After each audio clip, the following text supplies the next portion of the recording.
In this video, I'm going to talk about defensive strategy. I'm going to lay out a specific strategy for the top floor site of Consulate as an example, but I'm going to talk about some general principles of how to play good defense that apply to any other site on any other map, and I hope will change the way that you think about playing defense. Let's start with this. If you've seen people talk about defensive strats before, what you've probably seen are map diagrams that show you where to put reinforcements, where to put down gadgets and shields, and where to open rotate holes, like this. This is a diagram for the strat that I'll be talking about in this video. And this is all well and good to tell you what to do during the prep phase, but it doesn't capture any of the strategy of what you're supposed to do after the prep phase is over and all the utility is down. Tons of teams have the same prep phase deployment of utility, but they're not all equally good at playing defense. And it's more than just gun skill at play there. There's an element of defensive strategy to what the good teams are doing, but that the map diagrams are failing to teach you. In fact, I would say that you shouldn't even think of a map diagram like this as a strategy. The strategy is what you do during the action phase. This is just the setup for the strategy. And maybe that sounds obvious when I say it, but it's really common for people to try a defensive setup, have a bad round, and say, oh, that strat sucked. When in reality, the problem is that they didn't have a strategy for what to do during the round. So then, what is the strategy for how to play during the round? The general concept that I'm going to talk about requires you to think about defense as a series of power positions and rotates between them. At a really basic level, your strategy on defense during the round should be to play the power positions and, when necessary, rotate between them. Maybe that sounds too simple to be useful, but bear with me because I think this can help to fix some mistakes that I see pretty frequently, even at higher levels of play. First, I'm going to explain in more detail what I mean by a power position, and then I'll talk about when you should rotate between power positions. And I'll also explain every operator's role in this example strat that I've set up for Consulate and how it all fits together. So first, what do I mean by a power position? Well, let's start with an example here at the top of Yellow Stairs with smoke. Yellow Stairs is a power position because it controls a choke point into the objective. Attackers will be trapped in an animation if they try to repel in, so basically their one option is to charge up the stairs. Meanwhile, defenders can challenge the stairs from a few angles. One of them is here at top of yellow, or if you slide over, you can peek down the railing, or you can push down the stairs and play tighter on one of the corners. And one of the reasons we have smoke here is that he can throw a smoke to slow a push up these stairs, and also he can challenge with a shotgun around these tight corners. This is also a launch point from which you can be aggressive with a run out, jumping out the window here and potentially catching someone on console repel. Well, that's maybe not the easiest with the SMG-11. But all the same, this is a power position. The things you do in the prep phase as part of the strat are designed to do two things. One, make this position more powerful, and two, create a rotate path for safely getting in and out of this position. So first, how do we use utility to make this position more powerful? Well, this is a common thing. You put down ADSs at the top of the stairs, as this spot is pretty vulnerable otherwise to grenades or flashes from above. Another thing you can do is add some lines of sight through soft walls, which you can play off of from this position. A series of footholes facing into Consul Office that you can play from halfway down Yellow Stairs is really common in competitive play. And although it's not part of the specific strat that I've diagrammed out, for reasons that will become obvious later, you could also open some head height holes for a line of sight onto the Consul Office windows, and you could potentially throw a toxic grenade through those holes as well, and deny the default plant near the desk. Opening holes in the bathroom also makes it pretty easy to kill anyone swinging through the bathroom window repel. It's a powerful position in a lot of ways. So next, let's talk about what we're doing in the prep phase to create rotates to and from this position. Now sure, we can run out back into the front desk, or we can run down Yellow Stairs, but if you get in a situation where there's attackers pushing out from the bottom of Yellow Stairs and there's someone on the skylight, then that becomes dangerous. So in the prep phase, we create an escape route into the bathroom. And I also talked about this as a line of sight to deny bathroom window repel, but we're opening up a bigger hole here because we also want it to be an escape route if we get stuck in here. I'm sure that you've heard of the concept of rotates before. I'm not teaching you anything new with that. But I think even some highly skilled players struggle with the strategy of when to rotate.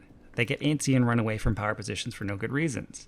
They chase kills and in doing so put themselves in a position where they have no advantage or even a disadvantage. Or they do the opposite. They anchor themselves into one spot and refuse to move no matter what, because the diagram on the strat said that's their spot. So then, when to rotate? Well, there are three good reasons that I'll give you. One, you should rotate to another spot if your current position has lost its power.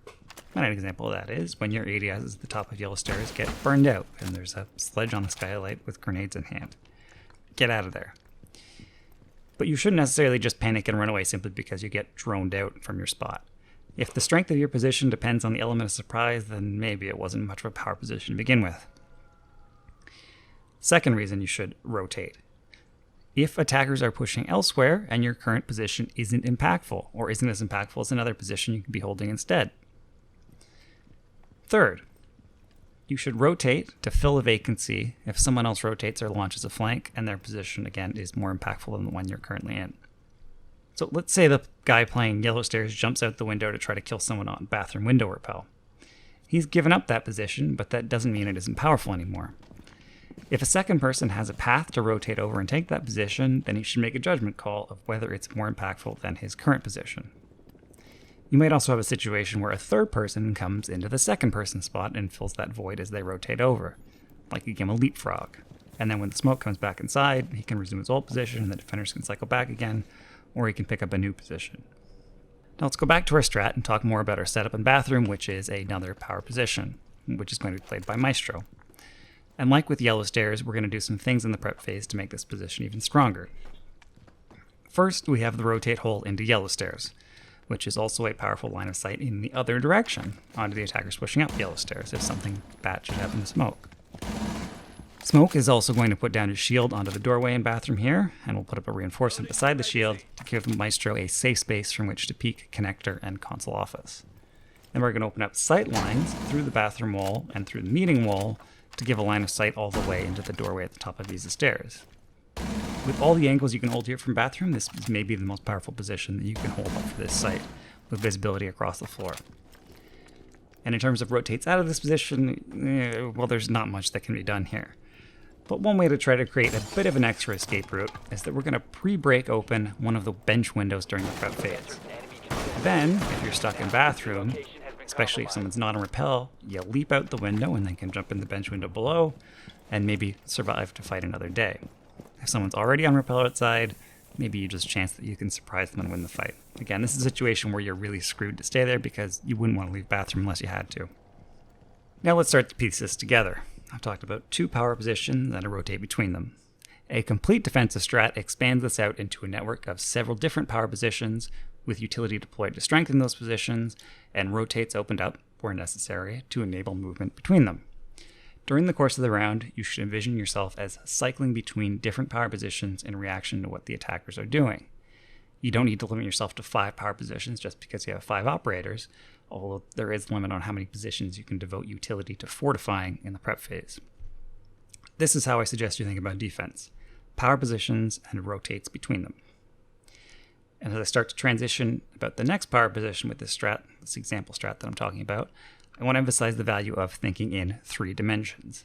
And that may seem like the most beginner siege tip I could possibly give you, but when you learn a new strat from a 2D map diagram, you are seeing everything in 2 dimensions and you completely lose that vertical element. My strat has 2 defenders who start the round in basement, and obviously looking at this map diagram here, you're not getting much of a flavor of what they're supposed to be doing. So let's start with Vigil here. From this position, I can challenge someone entering the yellow stair doorway. That's a horizontal play, and that's great.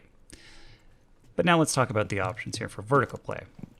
First of all, I can toss an impact at the garage door and challenge someone on the console rappel. Basically indefensible with claymores, even Nomad probably won't have an air jab in position to stop it. Very powerful. Next, I can flank up yellow stairs later in the round after attackers have already pushed through it. I might sneak up behind them, or I might take over the power position at the top of yellow that was originally occupied by Smoke at the start of the round. Third, I can flank up Visa stairs, and again, maybe catch an attacker from behind if they started out with a second floor admin push.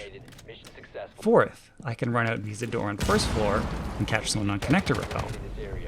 Fifth, I can flank out the banana stairs and then run out bench window, which is already open as part of our strat, challenge someone on bathroom window rappel. And we're actually going to do something in the prep phase here to give Vigil and our other roaming operator Pulse even more versatility. With Smoke in the prep phase, we're going to shotgun open some vertical holes underneath windows entering into sight. And we're also going to have Maestro put his evil eyes in sight so that dead defenders late in the round can give pings to help vertical plays from below. The entire floor is soft, so if the attackers don't make a point to attack the roamers early in the round, they're going to pay a price for it. Now let's talk about Pulse. He's starting out the round in Archives and can do all the same flanks and runouts as Vigil, although as a 2-speed with a garbage gun, that's not his main play. His main role is to give intel on where the attackers are coming from early in the round. If it's a fully admin side push, for example, then some of the defenders on top floor are going to reposition to prepare for that. Pulse is also getting intel that can help Vigil time his flanks and runouts, and late round he's of course a threat with the C4. Then finally our 5th defender is Jaeger. He's going to start out the round here in Consul Office cubby, where he can hold an angle on the yellow stairs through these footholes, and have a crossfire with the smoke on anyone coming up the stairs. Very hard for attackers to deal with at the same time. Jaeger is of course pretty vulnerable to Consul Repel in this position, and I wouldn't suggest he try to challenge it, but he's getting a reinforcement in ADS to give him cover as someone starts spraying bullets at him, and an escape route with the open hatch into piano. Plus, remember we have Vigil below in a position to run out on the window repel, and potentially even smoke outside the yellow stair window too. If Jaeger drops down the piano hatch, remember that we have pre-made holes under the window that he can play from below to still deny an easy entry onto the repel. That position in piano is a power position because we've got the vertical holes onto the window.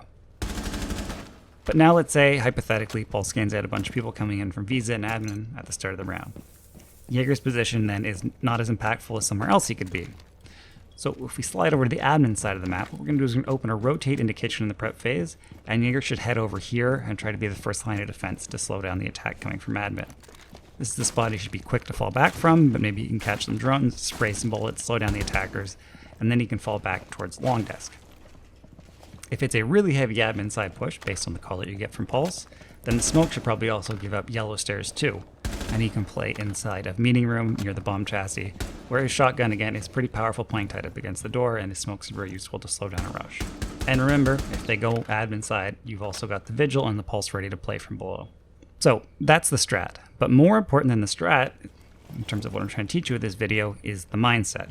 And the prep phase, you are setting up power positions and setting up rotates between them. And then during the round, you react to what the attackers are doing and cycle between those positions accordingly. Your feet are not glued to the ground, but when you rotate, it's with a purpose. For people playing off-site, runouts and flanks are an important part of your toolkit. Being a launching point for flanks and runouts is what makes those positions powerful in the first place. But if you're anchored on-site particularly, you're probably a lot more useful staying put than you are sprinting off and chasing a ping. Thank you for watching to the end. Hope you learned something from this video that will help you improve on defense. As always, good luck and have fun.